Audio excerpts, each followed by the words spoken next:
Hi friends, welcome back to our channel Physics Tutorial. ഇന്ന് നമ്മൾ discuss ചെയ്യാൻ പോകുന്നത് CBSE ക്ലാസ് 12ലെ first chapter electric charges and ഫീൽഡ്സിന്റെ MCQ ക്വസ്റ്റ്യൻസിന്റെ കണ്ടിന്യൂവേഷൻ ആണ്. ഫസ്റ്റ് പാർട്ട് ഓൾറെഡി അപ്ലോഡ് ചെയ്തതാണ്, ഇത് സെക്കൻഡ് പാർട്ടാണ്. അപ്പോൾ നിങ്ങൾ ഫസ്റ്റ് പാർട്ട് കാണാത്തവരാണെങ്കിൽ ആ വീഡിയോ ഒന്ന് കണ്ടതിന് ശേഷം ഇന്നത്തെ വീഡിയോ കാണാം. വീഡിയോ മുഴുവനായിട്ട് കാണാൻ ശ്രമിക്കുക. നിങ്ങൾക്ക് വളരെ യൂസ്ഫുൾ ആയിട്ടുള്ള ക്വസ്റ്റ്യൻ ആൻസേഴ്സ് ആണ് നമ്മൾ ചെയ്യാൻ പോകുന്നത്. അപ്പോൾ നേരെ വീഡിയോയിലേക്ക് പോയാലോ. The first question is, a negatively charged object X is repelled by another charged object Y. However, an object Z is attracted to the object Y. So, which of the following is the most possibility for the charge of object Z? ക്വസ്റ്റ്യനിൽ ചോദിച്ചിട്ടുള്ളത് എന്താണ്? ഒരു negatively charged object ആണ് X and which is repelled by another charged object Y. അപ്പോൾ X വൈയെ repel ചെയ്യണമെന്നുണ്ടെങ്കിൽ, X negatively charged ആണെന്ന് പറഞ്ഞിട്ടുണ്ട്, വൈ റിപ്പൽ ചെയ്യണമെന്നുണ്ടെങ്കിൽ വൈ എന്തായിരിക്കണം? വൈ നെഗറ്റീവ്ലി ചാർജ്ഡ് ആയിരിക്കണം അല്ലെ? നമ്മൾ ഓൾറെഡി പഠിച്ചതാണ്. സിമിലർ ചാർജസ് എന്ത് ചെയ്യും? റിപ്പൽ ചെയ്യും. ഓപ്പോസിറ്റ് ചാർജസ് ആണ് അട്രാക്ട് ചെയ്യുന്നത്. അപ്പൊ ഇവിടെ എക്സ് നെഗറ്റീവ് ആണ് and that charge repels Y means both are the same charges അല്ലെ? അതായത് എക്സും വൈയും സിമിലർ ചാർജസ് ആണ്. അപ്പൊ അതുകൊണ്ട് വൈ നെഗറ്റീവ് ചാർജ് ആയിരിക്കും. ഇനി ക്വസ്റ്റ്യനിൽ ചോദിച്ചിട്ടുള്ളത് എന്താണ്? That charge of Y is attracted to Z എന്നാണ്. അതായത് ഒബ്ജക്റ്റ് ഇസെഡിനെ എന്ത് ചെയ്യുന്നുണ്ട്? വൈ അട്രാക്ട് ചെയ്യുന്നുണ്ട്. So which of the following is the most probability of charge of Z ആണ് ചോദിച്ചിട്ടുള്ളത്. ഇസെഡിന്റെ ചാർജ് ഏതായിരിക്കും? പോസിറ്റീവ് ആണോ, നെഗറ്റീവ് ആണോ, ന്യൂട്രൽ ആണോ? അതാണ് ക്വസ്റ്റ്യൻ. അപ്പൊ അതിൽ ഓപ്ഷൻസ് തന്നിട്ടുണ്ട്. Option A positively charged only, option B negatively charged only, option C neutral or positively charged and option D neutral or negatively charged. അപ്പൊ നമുക്ക് എങ്ങനെ ഇസെഡിന്റെ ചാർജ് കാണാം? നമ്മൾ ഓൾറെഡി പറഞ്ഞു എക്സ് നെഗറ്റീവ്ലി ചാർജ്ഡ് ആണ്, അതിനെ വൈ റിപ്പൽ ചെയ്യുന്നുണ്ട്, means Y is also negatively charged. ഇനി ഇസെഡ് എന്ത് ചെയ്യുന്നുണ്ട്? Z is attracting that Y. അപ്പോ ഏത് ചാർജ് ആയിരിക്കും വരിക? ഇസെഡ് വൈയെ അട്രാക്ട് ചെയ്യണമെന്നുണ്ടെങ്കിൽ ഇസെഡ് ഐദർ പോസിറ്റീവ്ലി ചാർജ്ഡ് ആയിരിക്കണം അല്ലെങ്കിൽ ന്യൂട്രൽ ആയിരിക്കണം. ഓക്കെ, എങ്കിൽ മാത്രമാണ് എന്ത് ചെയ്യുള്ളൂ? നെഗറ്റീവ്ലി ചാർജ്ഡ് ആയിട്ടുള്ള വൈയെ അട്രാക്ട് ചെയ്യുള്ളൂ. So the correct option is option C, that is neutral or positively charged ആയിരിക്കും. ഇസെഡ് ചാർജ് എന്ന് പറയുന്നത്, അതായത് ഒബ്ജക്ട് ഇസെഡിന്റെ ചാർജ് എന്ന് പറയുന്നത് ന്യൂട്രൽ ഓർ പോസിറ്റീവ്ലി ചാർജ്ഡ് ആണ്. The next question is, in an experiment, 3 microscopic latex spheres are spread into a chamber and became charged with charges plus 3e, plus 5e and minus 3e respectively. All the 3 spheres came in contact simultaneously for a moment and got separated. Which one of the following are possible values for the final charge on the spheres? എന്താണ് തന്നിട്ടുള്ളത്? അതായത് ഒരു എക്സ്പെരിമെന്റിൽ 3 microscopic latex spheres are spread. അവയുടെ values തന്നിട്ടുണ്ട്. Plus 3e, plus 5e and minus 3e ആണ്. Okay, ഇനി 3 സ്ഫിയേഴ്സും കോണ്ടാക്റ്റിൽ വരുന്ന സമയത്ത് അവിടെ ഉണ്ടാവുന്ന നെറ്റ് ചാർജ് എത്രയായിരിക്കും വരിക? അതായത് plus 3e, plus 5e, minus 3e ആയിരിക്കും. ഇവിടെ ഉണ്ടാവുന്ന നെറ്റ് ചാർജ് കാണാൻ നമുക്ക് സൂപ്പർ പൊസിഷൻ പ്രിൻസിപ്പിൾ അപ്ലൈ ചെയ്യാം. അതായത് 3 charges. So plus 3e, plus 5e, minus 3e ആണ്. ആഡ് ചെയ്യുമ്പോൾ എന്ത് കിട്ടും? യെസ്, പ്ലസ് 5e ആണ് കിട്ടുന്നത്. ഓക്കെ, ഇനി നമ്മളോട് ചോദിച്ചിട്ടുള്ളത് possible values for the final charge on the spheres ആണ് ചോദിച്ചിട്ടുള്ളത്. അപ്പൊ ആദ്യത്തെ കേസ് ഒന്ന് നോക്കാം. Plus 5e, minus 4e, plus 5e. ഇതാണ് നമ്മളെ ഫസ്റ്റ് തന്നിട്ടുള്ള 3 ചാർജസ്. 3 സ്ഫിയേഴ്സിൽ ഉണ്ടാവുന്ന ചാർജസ് ആണ്. അപ്പൊ അതിന്റെ ആൾജിബ്രായിക് സമ്മ് കണ്ടാൽ നമുക്ക് എത്ര കിട്ടും? യെസ്, അതായത് 6e ആണ് വരുന്നത്. ഓക്കെ, പക്ഷെ അത് എന്തല്ല, നമുക്ക് തന്നിട്ടുള്ള ഓപ്ഷൻ കറക്റ്റ് അല്ല. കാരണം നമ്മളെ ടോട്ടൽ ചാർജ് എത്ര ആയിരിക്കണം? 5e ആയിരിക്കണം. ഇനി ഓപ്ഷൻ ബിയിൽ എത്ര കിട്ടുന്നത് നോക്കി നോക്കാം. Plus 6e, plus 6e, minus 7e ആണ് വരുന്നത്. ഓപ്ഷൻ ബി എന്ന് പറഞ്ഞാൽ ടോട്ടൽ ചാർജ് എത്രയാണ്? 5e ആണ്. അപ്പൊ നമ്മളെ ഓപ്ഷൻ എന്ന് പറയുന്നത് എന്തായിരിക്കും? പ്ലസ് 5e ആണ് നമുക്ക് വേണ്ടത്. That is the correct answer. ഇനി അടുത്ത വാല്യൂസ് നോക്കുമ്പോൾ, അതായത് minus 4e, plus 3.5e, plus 5.5e എന്ന് പറയുന്ന ഒരു വാല്യൂ വരുന്നുണ്ട്. ഈ ഓപ്ഷനും ടോട്ടൽ വാല്യൂ എത്ര കിട്ടുന്നത്? യെസ്, അതായത് 5e ആണ് കിട്ടുന്നത്, പ്ലസ് 5e ആണ് കിട്ടുന്നത്. പക്ഷെ നമ്മൾ ക്വാണ്ടൈസേഷൻ പ്രിൻസിപ്പിൾ അപ്ലൈ ചെയ്യുമ്പോൾ അവിടെ എന്തായിരിക്കും? ഒരിക്കലും നമുക്ക് ഇങ്ങനെ 3.5 അല്ലെങ്കിൽ 5.5 എന്ന് പറയുന്ന വാല്യൂസ് പോസിബിൾ അല്ല. എപ്പോഴും ഇലക്ട്രോണിക് ചാർജിന്റെ ഇന്റഗ്രൽ മൾട്ടിപ്പിൾ ആയിട്ടായിരിക്കും ഒരു ചാർജ് വരുന്നത് അല്ലെ. അപ്പൊ അതുകൊണ്ട് തന്നെ ഈ ഡെസിമൽസ് അവിടെ എന്ത് ചെയ്യില്ല, സാറ്റിസ്ഫൈ ചെയ്യില്ല. അപ്പൊ അതുകൊണ്ട് തന്നെ ഓപ്ഷൻ സി നമുക്ക് കൺസിഡർ ചെയ്യാൻ പറ്റില്ല. Then last option is also not correct. അതായത് ടോട്ടൽ ചാർജ് 4e ആണ് വരുന്നത്, plus 5e minus 80 plus 7e എന്ന് പറയുന്ന വാല്യൂവിന്റെ ആൾജിബ്രായിക് സമ്മ് കാണുമ്പോൾ കിട്ടുന്നത് എത്രയാണ്? 4e ആണ്. അപ്പൊ കറക്റ്റ് ഓപ്ഷൻ ഏതാണ് വരുന്നത്? Yes, that is option B. അപ്പൊ അതിന്റെ ടോട്ടൽ വാല്യൂ എന്ന് പറയുന്നത് പ്ലസ് 5e ആണ് കിട്ടുന്നത്. ഓക്കെ, അപ്പൊ ഈ രീതിയിലാണ് ചെയ്യുന്നത്. ഇനി ഡെസിമൽ വാല്യൂസ് ആണ് വരുന്നതെങ്കിൽ അതൊരിക്കലും നമുക്ക് കൺസിഡർ ചെയ്യാൻ പറ്റും. It will not obey quantization of charges.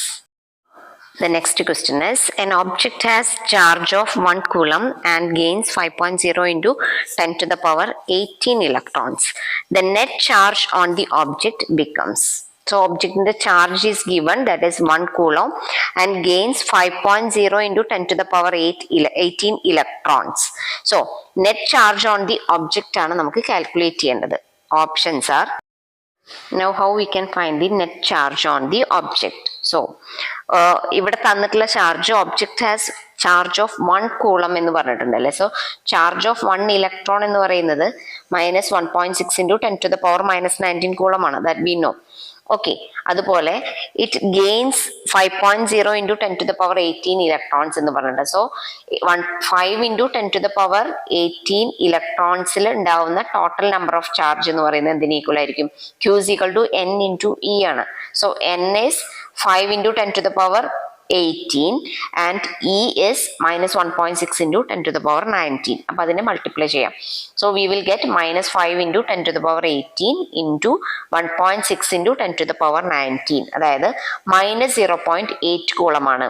ഇനി ഓൾറെഡി അവിടെ എക്സിസ്റ്റ് ചെയ്യുന്ന ചാർജ് 1 കൂളമാണ്, അതിലേക്ക് ഗെയിൻ ചെയ്തതാണ് 5 into 10 to the power 18 എന്ന് പറയുന്നത്. ഗെയിനിങ് ഓഫ് ഇലക്ട്രോൺ എന്ന് പറഞ്ഞാൽ എന്താണ്? That is sufficiency of electron ആയിരിക്കും. Okay, that will be negative. Electron എന്ന് പറയുന്നത് നെഗറ്റീവ് ചാർജ് ആണ്. സോ നെറ്റ് ചാർജ് കാണണമെന്നുണ്ടെങ്കിൽ എന്ത് ചെയ്താൽ മതി? അതായത് 1 പ്ലസ് -0.8 ചെയ്താൽ മതി. Okay, so that will be 0.2. നമുക്ക് കിട്ടുന്ന കറക്റ്റ് ആൻസർ എന്ന് പറയുന്നത് ഏതാണ്? ഓപ്ഷൻ ഡി ആണ്, ദാറ്റ് ഈസ് പ്ലസ് 0.20 കൂളോം ആണ്. Okay, now we can move to the next question. The question is, which of the diagram correctly represents the electric field between two charged plates if a neutral conductor is placed in between the plates? അതായത് രണ്ട് charged ആയിട്ടുള്ള കണ്ടക്ടേഴ്സിന് ഇടയിൽ, അതായത് charged പ്ലേറ്റ്സിന് ഇടയിൽ ഒരു neutral conductor place ചെയ്ത് കഴിഞ്ഞാൽ which will be the correct diagram. നമുക്ക് 4 ഡയഗ്രാംസ് ആണ് തന്നിട്ടുള്ളത്. ഇതിലേതായിരിക്കും കറക്റ്റ് ഡയഗ്രാം എന്നുള്ളതാണ്. നമുക്ക് ഓരോ ഡയഗ്രാംസ് ആയിട്ട് നോക്കി നോക്കാം. So here we can see 4 diagrams അല്ലെ. അപ്പൊ അതിൽ 2 സൈഡ് എന്താണ്? ദാറ്റ് ഈസ് ചാർജ്ഡ് പ്ലേറ്റ്സ് ആണ്. 2 ചാർജ്ഡ് പ്ലേറ്റ്സ് ആണ് വെച്ചിട്ടുള്ളത്. In between we have A neutral conductor. അപ്പോൾ 2 ചാർജ്ഡ് പ്ലേറ്റ്സിനിടയിലാണ് ന്യൂട്രൽ കണ്ടക്ടർ വെച്ചിട്ടുള്ളത്. ഇനി നമുക്ക് ഓൾറെഡി അറിയാവുന്ന കാര്യമാണ്, അതായത് ഒരു കണ്ടക്ടർ ആണെന്നുണ്ടെങ്കിലും അല്ലെങ്കിൽ അതിനകത്ത് ഉണ്ടാവുന്ന ഇലക്ട്രിക് ഫീൽഡ് ലൈൻസ് എന്ന് പറയുന്നത് that will be starting from positive charge and will end in negative charge ആണ്. ഓക്കെ, അപ്പോൾ positive charge to negative charge ആയിരിക്കും എന്തുണ്ടാവുന്നത്? ഇലക്ട്രിക് ഫീൽഡ് ലൈൻസ് ഉള്ളത്. അപ്പൊ അത് സാറ്റിസ്ഫൈ ചെയ്യുന്നത് ഏത് കേസിലാണ് നോക്കി നോക്കൂ. ഹിയർ യെസ്, ഓപ്ഷൻ ഡി ആണ് അല്ലെ. ഓപ്ഷൻ ഡിയിൽ നോക്കിയാൽ അറിയാം, അതായത് പോസിറ്റീവ് ടു നെഗറ്റീവ് ആണ് ഇലക്ട്രിക് ഫീൽഡ് ലൈൻസ് വരച്ചിട്ടുള്ളത്. So that is the correct option, option D. The next question is, the magnitude of electric field due to a point charge 2q at a distance r is E.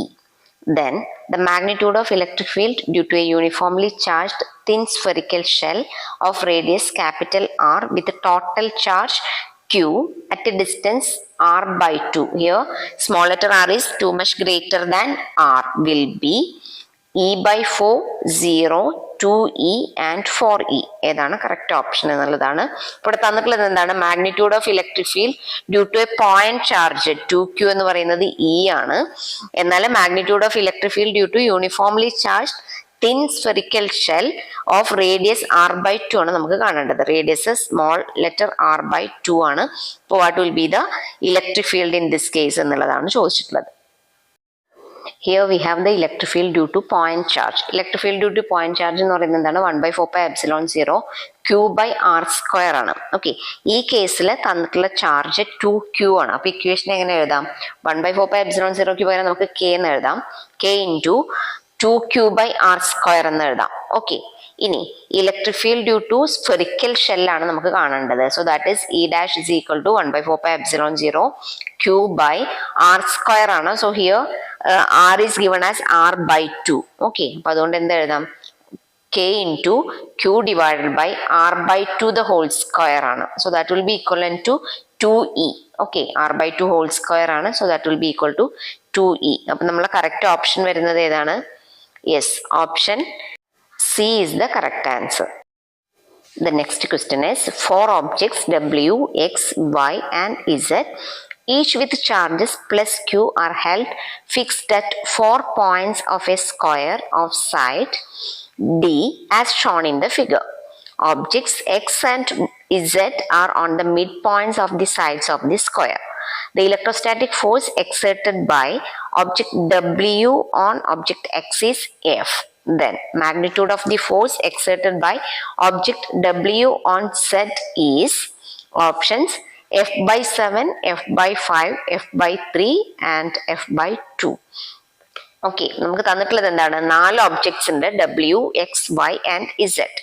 Okay, diagram നോക്കിയാൽ കുറച്ചും കൂടെ clear ആണ് അല്ലെ? W, then X, Y, Z.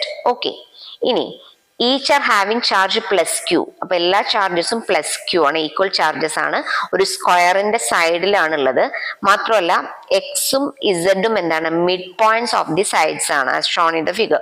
നമുക്ക് ഇവിടെ ഡയഗ്രത്തിൽ കാണാൻ പറ്റും WY എന്നുള്ളതിന്റെ മിഡ് പോയിന്റ് ആണ് എക്സ്. അതുപോലെ തന്നെ Z is also the mid point. Okay, ഇനി ഒരു കണ്ടീഷൻ തന്നിട്ടുണ്ട്. The electrostatic force exerted by object W on object X is F എന്ന് പറഞ്ഞിട്ടുണ്ട്. ഓക്കെ, നമ്മൾ എഫിന്റെ ടേംസിലാണ് നമുക്ക് ആൻസർ കാണേണ്ടത്. ഇനി എഫ് എന്ന് പറയുന്നത് എന്താണ്? That is the force exerted on X by W ആണ്. W എക്സിൽ ആക്ട് ചെയ്യുന്ന ഫോഴ്സ് ആണ് എഫ് എന്ന് പറയുന്നത്. ഓക്കെ, അങ്ങനെയാണെന്നുണ്ടെങ്കിൽ what will be the force exerted by object W on Z എന്നാണ് ചോദിച്ചിട്ടുള്ളത്. ഓക്കെ, നമുക്ക് ആദ്യം ഫോഴ്സ് കാണണമെന്നുണ്ടെങ്കിൽ ഏത് ലോ യൂസ് ചെയ്യാം? കൂളംസ് ലോ യൂസ് ചെയ്യാം. ഫസ്റ്റ് കണ്ടീഷൻ ഒന്ന് കാണാം, അതായത് force on X by W is F എന്ന് പറഞ്ഞിട്ടുണ്ട്. അപ്പൊ എഫിന്റെ വാല്യൂ ഒന്ന് കാണാം. സോ ഏതൊക്കെ തമ്മിലുള്ള ഫോഴ്സസ് ആണ്? എക്സും യെസ് ഡബ്ല്യുവും തമ്മിലുള്ള ഫോഴ്സസ് ആണ്. എക്സും ഡബ്ല്യുവും each are having charge Q ആണ്. അവ തമ്മിലുള്ള ഡിസ്റ്റൻസ് എത്രയായിരിക്കും? ടോട്ടൽ ഡിസ്റ്റൻസ് WY എന്ന് പറയുന്നത് D ആണ് അല്ലെ? അപ്പൊ WX എന്ന് പറയുന്നത് എക്സ് മിഡ് പോയിന്റ് ആണ്. So that will B D/2. അപ്പോൾ ഡിസ്റ്റൻസ് D/2ഉം ചാർജുകൾ ക്യൂമാണ്, രണ്ടിന്റെയും ചാർജ് ക്യൂ ആണ്. അങ്ങനെയാണെന്നുണ്ടെങ്കിൽ what will be the force between them by using Coulomb's law? Coulomb's law use ചെയ്തിട്ട് force F will be equal to 1/4πε0 Q1 Q2 by R square ആണ് അല്ലെ? ഇവിടെ Q1 Q2 എന്ന് പറയുന്നത് Q ആണ്, R is D/2. നമുക്ക് equation എങ്ങനെ എഴുതാം? 1/4πε0 പകരം K എന്ന് എഴുതാം. So F will be equal to K into Q square by D/2 whole square എഴുതാം. സോ D/2 whole square എന്ന് പറഞ്ഞാൽ എന്താണ്? D square by 4 ആണ്. So that becomes 4 into K Q square by D square എന്ന് കിട്ടും. Okay, അപ്പൊ നമുക്ക് എഫിന്റെ വാല്യൂ, എഫിന്റെ ഇക്വേഷൻ എന്ന് പറയുന്നത് എന്താണ്? 4KQ² by D² എന്നുള്ളതാണ്. ഇനി കാണേണ്ടത് ഡബ്ല്യുവും ഇസഡും തമ്മിലുള്ള ഫോഴ്സ് ആണ്, അതായത് the magnitude of force exerted by W on Z ആണ് കാണേണ്ടത്. അപ്പൊ നമുക്ക് അവയൊന്ന് കണക്ട് ചെയ്യാം. ഇസഡ് എന്ന് പറയുന്നത് മിഡ് പോയിന്റ് ആണ്, Z are having the same charge. Okay, അപ്പൊ ഇവിടെ ഡിസ്റ്റൻസ് എത്രയായിരിക്കും വരിക? ഈ ഡിസ്റ്റൻസ് എന്ന് പറയുന്നത് D/2 ആണ്. ഒരു സൈഡ് എന്താണ്? D ആണ്. ഓക്കെ, അങ്ങനെയാണെങ്കിൽ നമുക്ക് ഈ തേർഡ് സൈഡ് കാണാലോ. തേർഡ് സൈഡ് കണ്ടെങ്കിൽ മാത്രമാണ് നമുക്ക് അവിടെ കൂളംസ് ലോ അപ്ലൈ ചെയ്യാൻ പറ്റുള്ളൂ. That is the distance between W and Z. അതെങ്ങനെ കാണാം? യെസ്, പൈതഗോറസ് തിയറം അപ്ലൈ ചെയ്യാം. സോ WZ ഹോൾ സ്ക്വയർ എന്ന് പറയുന്നത് എന്തിന് ഈക്വൽ ആയിരിക്കും? D² plus D/2 the whole സ്ക്വയറിന് ഈക്വൽ ആയിരിക്കും. So WZ will be equal to √D² plus D/2 the whole square എന്ന് എഴുതാം. നമുക്ക് കിട്ടുന്നത് √5D²/4 ആണ്. So that is the length of WZ. Okay, അപ്പൊ അവയ്ക്കിടയിലുള്ള ഡിസ്റ്റൻസ് കിട്ടിക്കഴിഞ്ഞു. കഴിഞ്ഞു. ഇനി നമുക്ക് ഫോഴ്സ് കാണാം. Force on Z by W, അതിന് നമുക്ക് എഫ് ഡാഷ് എന്ന് കൊടുക്കാം. So that will be equal to 1/4πε0. Again coulomb's law ആണ്. So Q into Q, that is Q square by ഡിസ്റ്റൻസിന്റെ സ്ക്വയർ ആണ്. സോ ഇവിടെ ഡിസ്റ്റൻസ് എന്ന് പറയുന്നത് √5d²/4 ആണ്. അപ്പൊ സ്ക്വയർ ചെയ്യുമ്പോൾ എന്ത് ചെയ്യും? റൂട്ട് പോവും. സോ 5d²/4 എന്ന് വരും. ഇതിനെ റീഅറേഞ്ച് ചെയ്ത് കഴിയുമ്പോൾ എന്താ കിട്ടുന്നത്? 4 × kq²/5d² എന്ന് കിട്ടും. ഇനി 4 × kq²/d² എന്ന് പറയുന്നത് എഫ് ആണ്. Okay, so we can write it as f/5. അപ്പൊ നമ്മളുടെ കറക്റ്റ് ആൻസർ ഏതാണ് വരുന്നത്? f/5, അതായത് ഓപ്ഷൻ ബി ആണ്. Force exerted by object W on Z. Okay, force on Z/W എന്ന് പറയുന്നത് എന്താണ്? ദാറ്റ് ഈസ് f/5 ആയിരിക്കും. Next question is plastic rod rubbed with fur and glass rod rubbed with silk repel each other, mix up with each other, attract each other and none of the above. അതായത് plastic rod rubbed with fur and glass rod rubbed with silk ആണ്. അപ്പൊ ഇവ കോണ്ടാക്റ്റിൽ വെക്കുന്ന സമയത്ത് what will happen എന്നുള്ളതാണ് question. അപ്പൊ ഏതായിരിക്കും correct option എന്ന് പറയുന്നത്? സോ ഇവിടെ plastic rod rubbed with fir ആണ്. അപ്പോൾ പ്ലാസ്റ്റിക് റോഡും ഫറും റബ്ബ് ചെയ്യുന്ന സമയത്ത് fir is getting negatively charged. Okay, fir negatively charged ആയിട്ട് മാറും. അതുപോലെ glass rod when rubbed with silk, glass rod എന്തായിട്ട് മാറും? പോസിറ്റീവ് ആയിട്ട് മാറും. സോ ഈ പോസിറ്റീവ് ചാർജും നെഗറ്റീവ് ചാർജും കൂടെ എന്താണ് കോണ്ടാക്റ്റിൽ വരുന്ന സമയത്ത് എന്ത് ചെയ്യും? They will attract each other. So what will be the correct option? Yes, option C, that is attract each other ആണ്. അതായത് അതൊന്ന് മനസ്സിലാക്കി വെക്കണം. അതായത് നമ്മൾ പ്ലാസ്റ്റിക് റോഡും ഫറും കൂടെ റബ്ബ് ചെയ്യുന്ന സമയത്ത് ഫറിന് കിട്ടുന്ന നെഗറ്റീവ് ചാർജ് ആണ്. അതുപോലെ ഗ്ലാസ് റോഡും സിൽക്കും തമ്മിലാണ് റബ്ബ് ചെയ്യുന്നതെങ്കിൽ ഗ്ലാസ് റോഡിന് കിട്ടുന്നത് എന്ത് ചാർജ് ആണ്? Yes, that is positively charge ആണ്. അത് മെറ്റീരിയൽ മാറുന്നതിനനുസരിച്ചിട്ട് അതിന്റെ ചാർജസിന് മാറ്റം വരും. അപ്പൊ അതുകൊണ്ട് അതൊന്ന് അറിഞ്ഞിരിക്കുക. അപ്പൊ ഈ രണ്ട് ചാർജസ് പോസിറ്റീവും നെഗറ്റീവും അടുത്ത് വരുന്ന സമയത്ത് they will attract each other. So option C is the correct answer, that is attract each other. Next question is electric charge between two bodies can be produced by option A sticking, option B rubbing, option C oiling and option D passing AC current. Okay, അപ്പൊ നമുക്ക് electric charges രണ്ട് ബോഡീസിനിടയിൽ എങ്ങനെയാണ് electric charges produce ചെയ്യുന്നത്? So that is rubbing ആണ് അല്ലെ. അതായത് friction കാരണമാണ് ബോഡീസിന് എന്ത് കിട്ടുന്നത്? ഇലക്ട്രിക് ചാർജ് കിട്ടുന്നത്. So option B is the correct answer, rubbing. The next question is electric charges under the action of electric forces are called options electrostatic, electric flux, electric field and electric field lines. അതായത് electric charges under the action of electric forces, അതിന് പറയുന്ന പേരെന്താണ്? Electric ചാർജസിന് under the action of electric forces it is called electrostatic ആണ്. സോ electrostatic option A is the correct answer. Now we can move to the last question. The question is law stating that force is directly proportional to the product of charges and inversely proportional to square of the separation between them is called. അതിന് പറയുന്ന പേരെന്താണ്? വളരെ direct ആയിട്ടുള്ള question ആണ്, simple question ആണ്. Yes, force is directly proportional to product of charges and inversely proportional to square of distance എന്ന് പറയുന്നത് എന്തിന് ഈക്വൽ ആണ്? Yes, Newton's law, Coulomb's law, Gauss's law and Ohm's law. Yes, അത് understood ആണ് അല്ലെ. Option B Coulomb's law is the correct answer. Okay, now we can conclude the video. If you like the video, please like, share and subscribe. Thanks for watching.